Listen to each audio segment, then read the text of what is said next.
তুমি কাউকে বারবার মেসেজ করছো, কল করছো, কিন্তু সে বারবার তোমায় ইগনোর করছে। এটার তো একটাই সিম্পল মানে যে সে তার জীবনে তোমায় চায়নি। অথচ তুমি বারবার তার পেছনেই ছুটছো। কেন?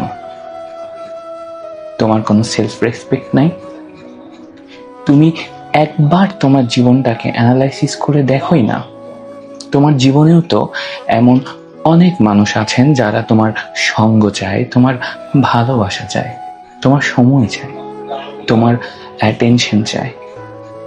অথচ তুমি তাদেরকে বাদ দিয়ে তার পেছনে ছুটছো যার কাছে তোমার কোনো দামই নেই।